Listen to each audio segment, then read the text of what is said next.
Hello everyone, welcome to our channel cute mock. My name is Madhu Sharma and मैं हूं आपकी biology educator. So students, आज की video आप सभी के लिए एक बहुत इंपॉर्टेंट वीडियो होगी। सो इस वीडियो में बेसिकली हम 2024 में जितने भी हमारे बायोलॉजी के पेपर थे उन सभी का डिटेल्ड एनालिसिस करेंगे। सो बेसिकली इस वीडियो में हम क्या करेंगे कि जितने भी हमारे क्वेश्चन थे हम सभी को देखेंगे कि वो क्वेश्चन बेसिकली आपको कहाँ से पूछे गए थे। सो यहाँ पर मैं आपको हर एक क्वेश्चन को दिखाऊंगी कि वो आपको डायरेक्ट एनसीईआरटी से पूछा गया है। इस वीडियो का मेन पर्पज़ यही है कि आपको आपके एग्ज़ाम्स के लिए सिर्फ एनसीईआरटी को फॉलो करना है और एनसीईआरटी बेस्ड मॉक पेपर ही आपको सॉल्व करने हैं। So let's start with the video. ये जो पेपर हमने अभी इस वीडियो में देखना है वो पेपर है 15 मई 2024 स्लॉट 1 का। स्टार्ट करते हैं हमारे फर्स्ट क्वेश्चन से। First question is arrange the given steps of DNA fingerprinting in the sequence from initiation to end. यहाँ पर आपको क्वेश्चन पूछा गया है रिगार्डिंग डीएनए फिंगरप्रिंटिंग, जिसमें आपको उसकी जो स्टेप्स है उनको अरेंज करना है फ्रॉम इनिशिएशन टू एंड। यहाँ पर आपको कुछ स्टेटमेंट्स दी गई होंगी एंड नीचे आपको ऑप्शंस दी गई होंगी। ये जो क्वेश्चन है इसका हमारा आंसर होगा ऑप्शन नंबर 3 यानी कि BADC। इस क्वेश्चन को अब हम देखेंगे हमारी एनसीईआरटी में कि कहाँ से ये पूछा गया है। This question is basically from molecular basis of inheritance chapter. ये क्वेश्चन डायरेक्टली आपको पूछा गया है पेज नंबर 106 से। 106 में डीएनए फिंगरप्रिंटिंग के रिगार्डिंग यहाँ पे एक्सप्लेनेशन दी गई है और यहाँ पे ही ये कुछ स्टेप्स दिए गए हैं। इन्हीं स्टेप्स को वहाँ पर आपको अरेंज करने को कहा गया है। अब हम चलते हैं हमारे नेक्स्ट क्वेश्चन पे। Second question is which of the following statements are incorrect with respect to nucleotide. ये क्वेश्चन अगेन हमारा chapter molecular basis of inheritance से ही पूछा गया है। यहाँ पर आपको कुछ स्टेटमेंट्स दी गई हैं और आपको बताना है कौन सी स्टेटमेंट यहाँ पर इनकरेक्ट है। The correct answer is option number 3 यानी कि ओनली बी ऑप्शन। ये जो हमारा क्वेश्चन है ये भी आपको पूछा गया है इसी सेम चैप्टर से।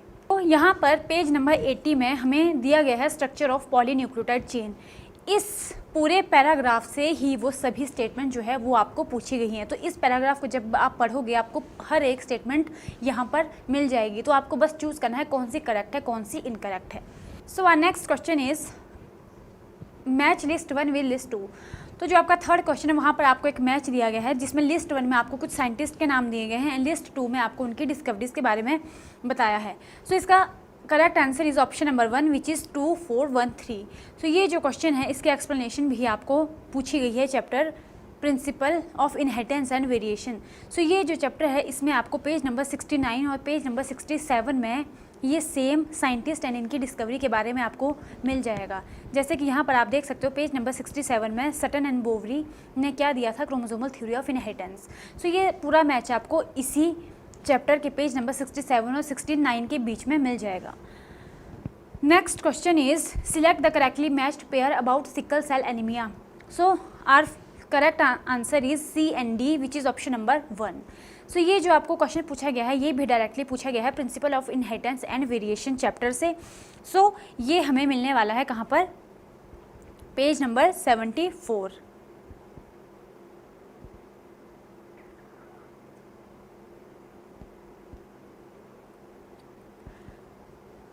ये क्वेश्चन डायरेक्टली आपको एनसीईआरटी से ही पूछा गया है। यहाँ पर आप देख सकते हो आपको सिकल सेल एनीमिया के बारे में दिया गया है। ये जो सिकल सेल एनीमिया है इसकी डिटेल एक्सप्लेनेशन इस चैप्टर में दी गई है और यहीं से जो है आपका डायरेक्ट ये क्वेश्चन बनता है। अब चलते हैं हमारे नेक्स्ट क्वेश्चन पे which is failure of chromatids to segregate during cell division cycle results in. The correct answer of this question is option number 3 that is aneuploidy. ये क्वेश्चन भी आपको इसी चैप्टर से पूछा गया है यानी कि principle of inheritance and variation.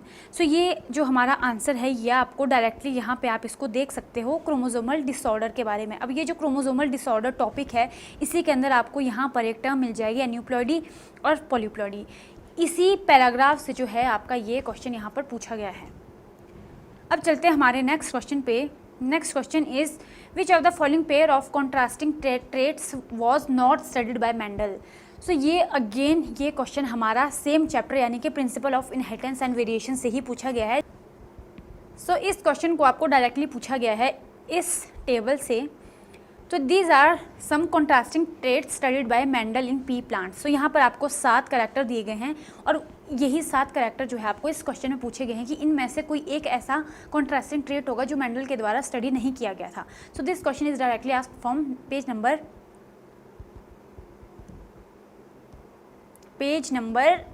55। अब चलते हैं हमारे नेक्स्ट क्वेश्चन पे। Next question is arrange the following stages of oogenesis in order of their occurrence. So the correct answer of this question is option number 2, that is B, C, D, A. So ये question हमारा पूछा गया है chapter human reproduction से। तो ये जो आपको यहाँ पर एक डायग्राम दिखाई दे रहा है, डायरेक्टली आपका जो ये क्वेश्चन बनता था, ये सारी स्टेजेस बनती है इस वाले टॉपिक से, जो कि है oogenesis, जो कि आपको आपके NCERT बुक में पेज नंबर 33 में डायरेक्टली मिल जाएगा। सो next question is sex in human embryo is determined by. The correct answer is X और Y chromosome of sperm. So page number 36 में यहाँ पर हमें क्या दिया गया है, एम्ब्रियो की डेवलपमेंट। तो यहीं पर जो है डायरेक्टली इस लाइन से जो है आपका ये क्वेश्चन बनता है, that is the sex of baby is determined by the father and not by the mother. So यहाँ पर एक लाइन से आपका डायरेक्टली ये क्वेश्चन बनता है और यहीं से जो है ये पूछा गया है। अब चलते हैं हमारे नेक्स्ट क्वेश्चन पे। In humans memory gland is divided into dash lobes. So इस क्वेश्चन का direct answer is option number 4, that is 15 to 20। So ये क्वेश्चन अगेन आपको पूछा गया है ह्यूमन रिप्रोडक्शन से। सो अगर हम NCERT में देखें तो पेज नंबर 31 में आपको यहाँ पर a functional memory gland is characteristics of all the mammals. So यहाँ पर आपको ये एक पैराग्राफ देखने को मिलेगा। इसी पैराग्राफ से जो है आपका डायरेक्ट ये क्वेश्चन बनता है। यहाँ पर आपको वो 15 to 20 मेमोरी लोब्स के बारे में लिखा है। अब चलते हैं हमारे नेक्स्ट क्वेश्चन पे। Primary endosperm nucleus is the product of, इसका correct answer is option number 2, that is triple fusion. So ये जो क्वेश्चन है ये पूछा गया है sexual reproduction of flowering plant chapter से, जो कि आपका फर्स्ट चैप्टर है NCERT में। सो पेज नंबर 18 में डबल फर्टिलाइजेशन आपको एक टॉपिक NCERT में मिल जाएगा, जिसके अंदर यहाँ पर आपको एक टर्म मिलेगी प्राइमरी एंडोस्पर्म न्यूक्लियस। सो इसी पैराग्राफ से डायरेक्टली आपको ये क्वेश्चन पूछा गया है। Next question, so the next question is a match. इसमें आपको कुछ स्ट्रक्चर दिए गए होंगे एंड आपको उनको मैच करना है उनके करेक्ट फंक्शन के साथ। तो इसका correct answer is option number 2, that is 3, 4, 1, 2। तो ये जो स्ट्रक्चर्स है फिलीफॉर्म, एपरेटस, टेप्टम, एक्साइन, फ्यूनिकल, ये सभी आपको कहाँ मिलेंगे, chapter number 1 sexual reproduction flowering plant. तो ये सभी स्ट्रक्चर जो है अगेन आपको मिल जाएंगे इसी सेम चैप्टर में।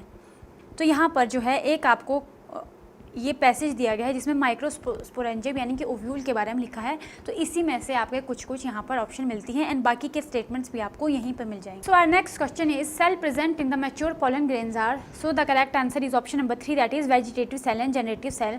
सो ये क्वेश्चन अगेन पूछा गया है the chapter sexual reproduction in flowering plant. So ये आपको डायरेक्टली मिल जाएगा पेज नंबर 7 में। 7 में आपको वेजिटेटिव सेल और जनरेटिव सेल के बारे में बताया गया है। So the next question is from the chapter biodiversity and conservation. So यहाँ से आपको एक पैसेज दिया गया होगा और इसके अंदर जो है 5 क्वेश्चन यहाँ पर पूछे गए हैं।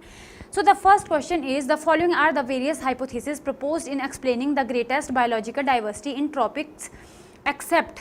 So the correct answer is option number 2। So ये क्वेश्चन भी जो है ये आपको डायरेक्टली पूछा गया है चैप्टर बायोडाइवर्सिटी एंड कंजर्वेशन से। सो पेज नंबर 219 में जो है यहाँ पर आपको ये क्वेश्चन डायरेक्टली मिल जाएगा। चलते हैं हमारे नेक्स्ट क्वेश्चन पे। The next question is among the vertebrates which of the following is the most species rich group. So इसका करेक्ट आंसर है option number 2, that is fishes.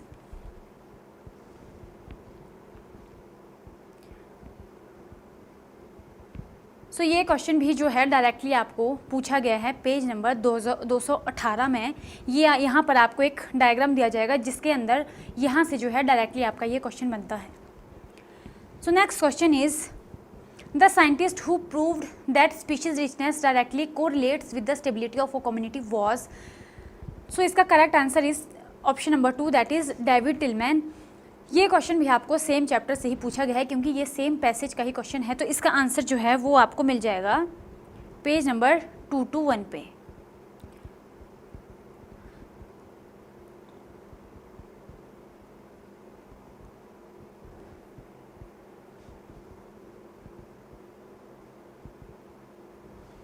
सो यहाँ पर जो है ये साइंटिस्ट का नाम लिखा है और इसी पैराग्राफ से जो है ये आपका क्वेश्चन आपसे पूछा गया है। तो चलते हैं हमारे नेक्स्ट क्वेश्चन पे। इन राइवेट पॉपर हाइपोथेसिस द राइवेट सिग्निफाइज। सो इसका करेक्ट आंसर है option number 4 that is species. तो ये भी जो है आपका क्वेश्चन डायरेक्टली पूछा गया है आपको इसी पैराग्राफ से जहाँ पर आपको ये हाइपोथेसिस के बारे में बताया गया है। सो ये जो पैराग्राफ है सेम चैप्टर में, यहाँ से आपका ये क्वेश्चन बनता है। Next question is which of the following is not a characteristic of a stable biological community. So इसका करेक्ट आंसर ऑप्शन नंबर 3, और ये सेम क्वेश्चन आपको इसी पैराग्राफ से इसी चैप्टर में दिया गया है आपकी एनसीईआरटी में। अब चलते हैं हमारे नेक्स्ट क्वेश्चन में which is from reproductive health. So यहाँ पर अगेन आपको एक पैसेज दिया जाएगा जिसके अंदर आपको 5 क्वेश्चन पूछे गए हैं। सो ये सभी क्वेश्चन इस सेम पैसेज से ही पूछे गए हैं, और ये जो हमारा पैसेज है ये है from the chapter reproductive health. So our first question is Saheli an oral contraceptive pill also known as once a week pill was developed by. So इसका correct answer is 3 that is CDRI। CDRI means central drug research institute Lucknow में जो है 1991 को ये जो हमारी पिल थी इसको डेवलप किया गया था। सो ये जो आपका क्वेश्चन है this is from reproductive health, ये भी आपको डायरेक्टली एनसीईआरटी में मिल जाएगा। तो पेज नंबर 42 में यहाँ पर आपको इस कॉन्ट्रासेप्टिव पिल के बारे में लिखा है, तो यहीं से जो है डायरेक्ट आपका ये क्वेश्चन पूछा गया है। So our next question is Which of the following method of contraception is not meant for females?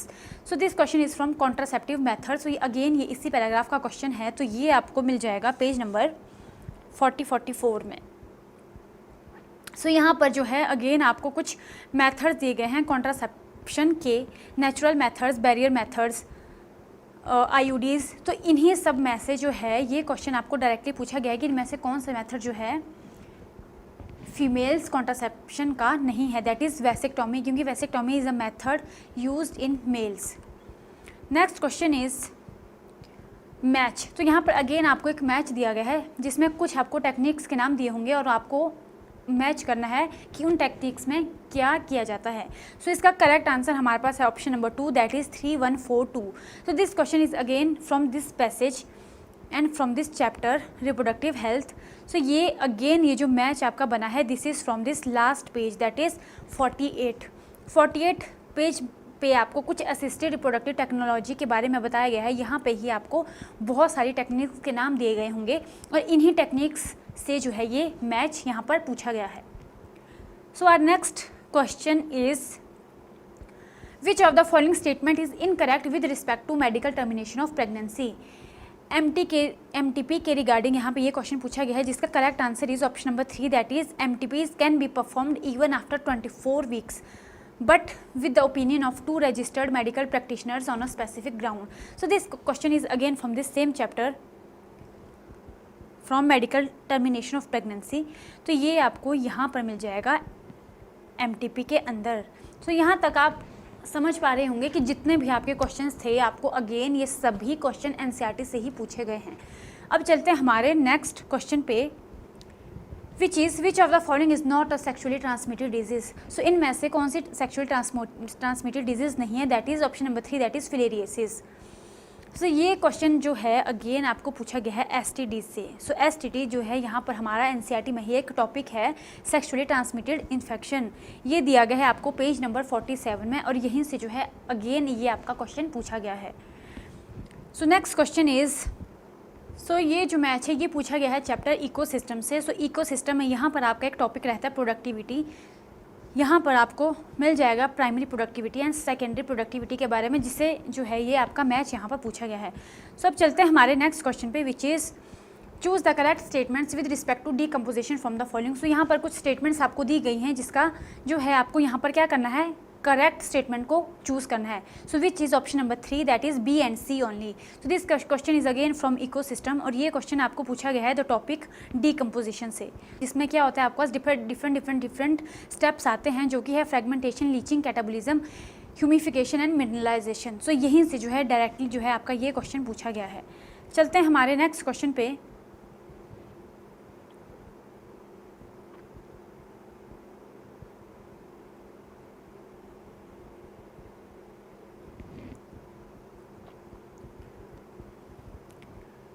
Next question is in which ecosystem is the biomass of primary consumer greater than producers? So the correct answer is C and this question is again from ecosystem.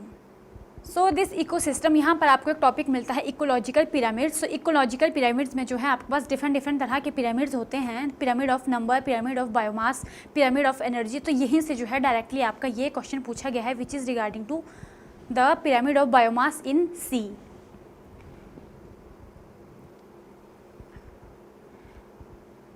Next question is the process of mineralization by microorganisms helps in the release of, so the correct answer is option number 3, that is inorganic nutrients from humus. So this question is again from the chapter ecosystem, और ecosystem में अभी हमने जैसे कि बात की थी एक टॉपिक जो है decomposition. So टॉपिक decomposition में जो है आपको ये क्वेश्चन पूछा गया है मिनरलाइजेशन से। सो यहाँ पर एक टर्म आती है मिनरलाइजेशन, जिसमें क्या होता है, the humus is further degraded by microbes and release the inorganic nutrients by the process known as mineralisation. So direct यहाँ से जो है ये आपका क्वेश्चन पूछा गया है। Next question is two closely related species can coexist indefinitely and violate the Gause competitive exclusive principle by, so the correct answer is resource partitioning. So this question is from organic and organisms and population. So इस chapter में यहाँ पर जो है एक आपको paragraph दिया गया है जिसमें आपको गॉस कम्पिटिटिव एक्सक्लूसिव प्रिंसिपल के बारे में एक्सप्लेन किया गया है। सो यहीं से जो है डायरेक्टली आपसे ये क्वेश्चन पूछा गया है which is regarding to resource partitioning. Next question is in a country at any time the population has the same number of youngs and mature ones, what type of growth does it reflect? So this question is again from the chapter organisms and population and the correct answer is stable. So this question is from page number 191. So page number 191 में जो है directly आपको कुछ as pyramids दिए गए होंगे जहाँ पर आपको एक्सपेंडिंग, स्टेबल और डिक्लाइनिंग पॉपुलेशन के बारे में यहाँ पर दिया गया होगा। सो यहीं से जो है स्टेबल पॉपुलेशन से डायरेक्टली ये जो स्टेबल पिरामिड है यहाँ से डायरेक्टली जो है आपका ये क्वेश्चन आपको पूछा गया था। सो next question is match list 1 with list 2। तो यहाँ पर जो है आपको कुछ इंटरस्पेसिफिक रिलेशनशिप दिए गए होंगे एंड उनको आपको उनके डायरेक्ट जो उनका करेक्ट फीचर है उससे मैच करना है। सो यहाँ पर हमारी ऑप्शन नंबर 2 जो है वो करेक्ट है, दैट इज़ 4 3 2 1। ये जो क्वेश्चन है ये आपको पूछा गया है टॉपिक पॉपुलेशन इंट्रैक्शन से, जहाँ पर जो है आपको डिफरेंट तरह की ये इंट्रैक्शन दी गई होंगी, म्यूचुअलिज्म, कंपटीशन, प्रीडेशन, पैरासिटिज्म। तो इसी जो टेबल है इसी से जो है डायरेक्टली आपको ये क्वेश्चन पूछा गया है।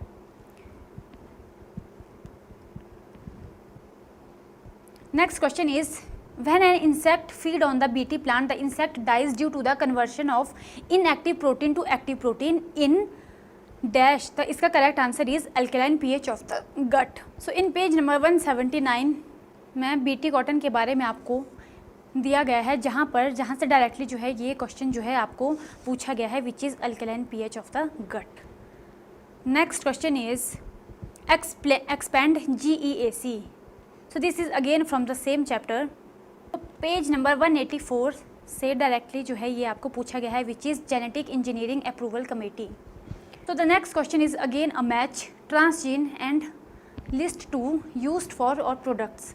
सो यहाँ पर इस क्वेश्चन का जो करेक्ट आंसर है which is option number 1, that is 3 4 1 2। This question is again from the same chapter biotechnology and its application.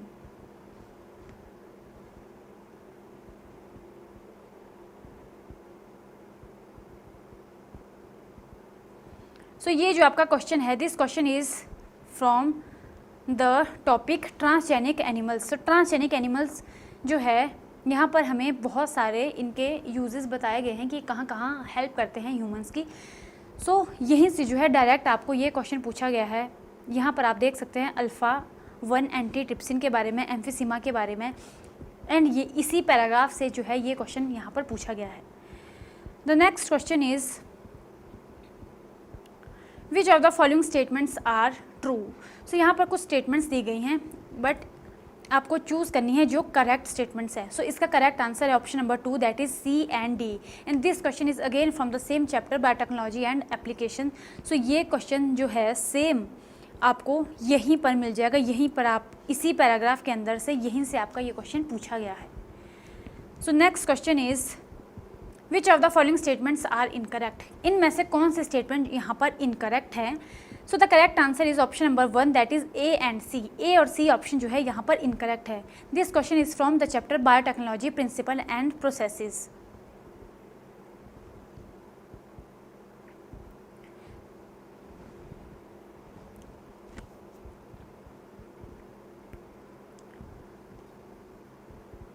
Next question is arrange the following steps involved in transformation of bacteria in a sequence from initiation to end। So यहाँ पर जो है again आपको कुछ statements दी जाएंगी, आपको उनको arrange करना है उनके करेक्ट सीक्वेंसेस में।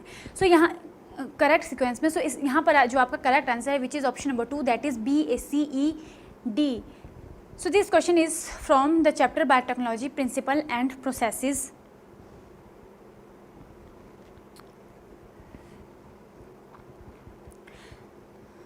सो ये क्वेश्चन जो है ये आपको डायरेक्टली पूछा गया है इस टॉपिक से, competent host for transformation with recombinant DNA। इसी पैराग्राफ से जो है ये आपका जितनी भी आपकी यहाँ पर स्टेटमेंट्स पूछी गई हैं इन सभी को आपको रीअरेंज करना है directly. Next question is which of the following is not the correctly matched pair of organisms and its respective cell wall degraded enzyme. So यहाँ पर आपको 4 ऑप्शन दी गई हैं। The correct answer is algae that is methylase. ये यहाँ पर हमारी इनकरेक्ट मैच है। तो आपको क्वेश्चन में पूछा गया which is not the correct match. So ये जो एल्गी एंड मिथाइलेज यानी कि ऑप्शन नंबर 2 ये यहाँ पर गलत मैच हमें दिया गया है। सो this question is again from the same chapter biotechnology principles and processes and ये आपको मिल जाएगा पेज नंबर 171 में। 171 यानी कि ये दिस पैराग्राफ, इस पैराग्राफ से ही आपकी ये सभी जो हैं ऑप्शंस पूछी गई हैं। Next question is the downstream processing method involve. The correct answer is option number 4 that is purification. So this question is again from the same chapter and इसका जो आपको करेक्ट आंसर है वो आपको मिल जाएगा पेज नंबर 174 में। So page number 174 में आपको एक टॉपिक का नाम मिल जाएगा दैट इज़ डाउनस्ट्रीम प्रोसेसिंग। सो ये पूरा जो टॉपिक है इसी से आपका डायरेक्टली जो है ये क्वेश्चन यहाँ पर पूछा गया है। So the next question is the beetle used as a bio control agent for aphids and mosquitoes is. So the correct answer is ladybird. This is from the chapter microbes in human welfare. So ये भी हमें directly NCERT से पूछा गया है। सो यहाँ पर आपको एक पैराग्राफ शो हो जाएगा a very familiar beetle with red and black markings the ladybird and dragonflies are use to get rid of aphids and mosquitoes. So इस पैराग्राफ से डायरेक्टली जो है ये क्वेश्चन यहाँ पर पूछा गया है। So the next question is again a match. यहाँ पर आपको कुछ प्रोडक्ट्स के नाम दिए गए होंगे like statin, clot buster, Swiss cheese, cyclosporin A. इसको आपको मैच करना है किसके साथ कि ये किन माइक्रो ऑर्गेनिज्म से एक्सट्रैक्ट किए जाते हैं। So this question is again from the chapter microbes in human welfare.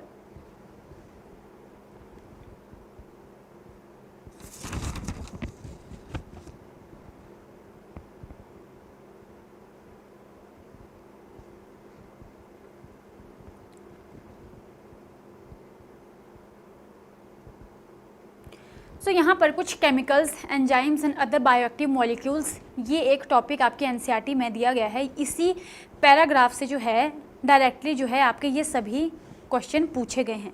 यहीं पर आपको मिल जाएगा साइक्लोस्पोरिन ए के बारे में, स्टैटिन के बारे में एंड बाकी जितनी भी ऑप्शंस हैं वो पूछी गई हैं। The next question is in sewage treatment flocs are. So the correct answer is option number 3 that is the masses of bacteria associated with fungal filaments. So this question is again from the same chapter microbes in human welfare जहाँ पर आपको एक topic मिलता है sewage treatment. So this sewage treatment ये जो आपका topic रहता है यहीं पर आपको मिल जाएगा फ्लॉक्स के बारे में और ये पैराग्राफ से ही डायरेक्ट ये क्वेश्चन पूछा गया है। The next question is antibodies are secreted by. So antibodies these are basically secreted by B cells. So इसका correct answer है option number 2 एंड ये क्वेश्चन जो है ये आपको पूछा गया है chapter human health and disease से। सो पेज नंबर 135 में हमें एक्वायर्ड इम्यूनिटी के बारे में यहाँ पर कुछ पैराग्राफ आपको दिया गया है और यहीं पर जो आपको स्ट्रक्चर दिया गया है एंटीबॉडी का which is secreted by B cells. तो यहाँ से जो है डायरेक्टली आपका ये क्वेश्चन पूछा गया है। Next question is smack is chemically. So the correct answer is option number 1 that is diacetyl morphine and this question is again from the same chapter human health and disease.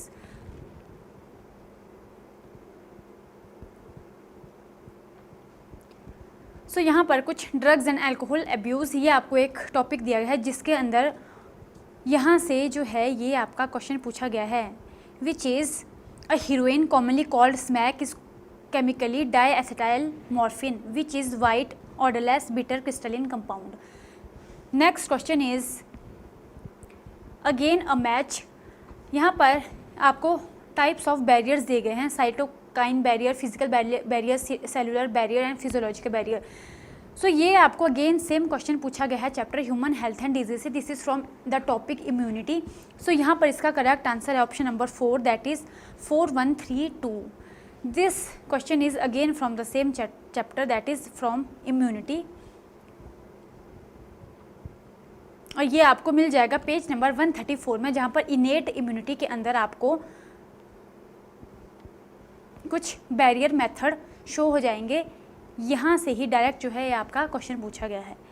Next question is identify the incorrect statements. तो यहाँ पर आपको कुछ statements दी गई हैं, आपको incorrect choose करनी है। तो यहाँ पर हमारा करेक्ट आंसर है option number 3, that is D only. So D option जो है वो यहाँ पर गलत है। This question is again from the same chapter human health and disease.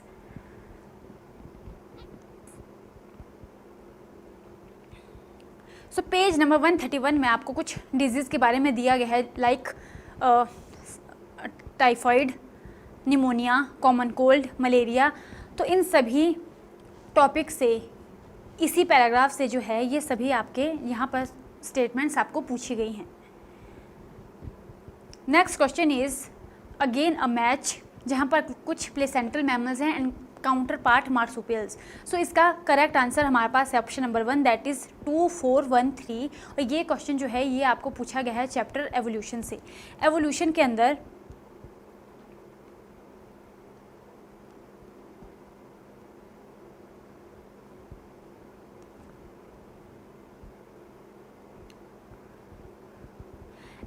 के अंदर डायरेक्टली जो है यहाँ पर आपको एक पिक्चर मिल जाएगी, picture showing convergent evolution of Australian marsupials and placental mammal. So ये यहाँ पर जो आपको टॉपिक दिया गया है डायरेक्टली इसी इमेज से जो है ये डायरेक्टली आपसे क्वेश्चन यहाँ पर पूछा गया है। So the next question is select the observations drawn from the human genome project which are correct. So यहाँ पर अगेन जो है आपको कुछ स्टेटमेंट्स दिए गए हैं, यहाँ पर आपको क्या करना है, आपको करेक्ट ऑप्शन जो है उनको चूज़ करना है। सो इस क्वेश्चन का जो करेक्ट आंसर है विच इज़ ऑप्शन नंबर 4, यानी कि A, B, C, D and E all the statements are correct. So this question is from the chapter molecular basis of inheritance.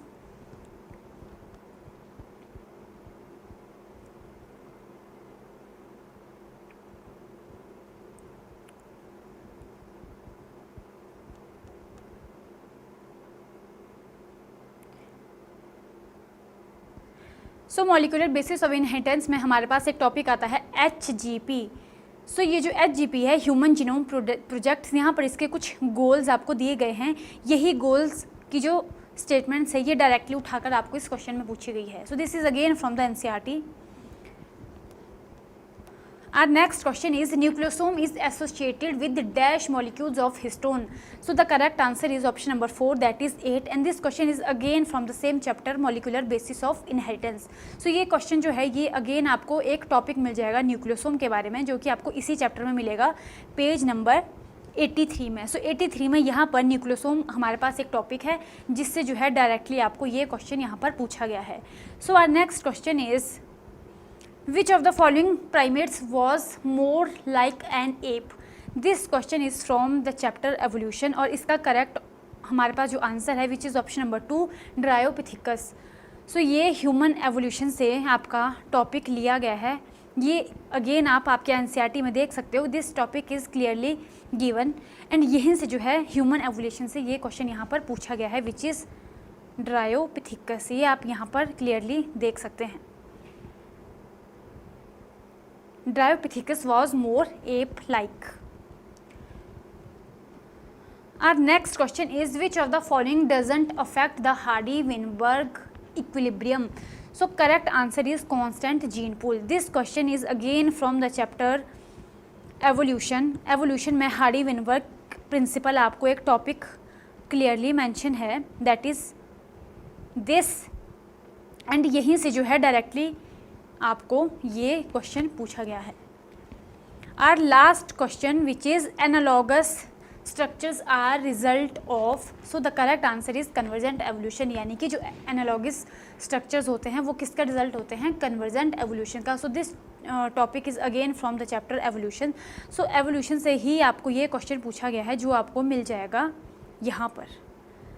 ये जो पैराग्राफ है यहाँ पर कन्वर्जेंट एवोल्यूशन के बारे में आपको दिया गया है कि कौन कौन से स्ट्रक्चर जो है वो एनालॉगस ऑर्गन्स होते हैं, कौन से होमोलोगस होते हैं, और ये किस किस एवोल्यूशन के अंडर आते हैं, डाइवर्जेंट एवोल्यूशन और कन्वर्जेंट एवोल्यूशन।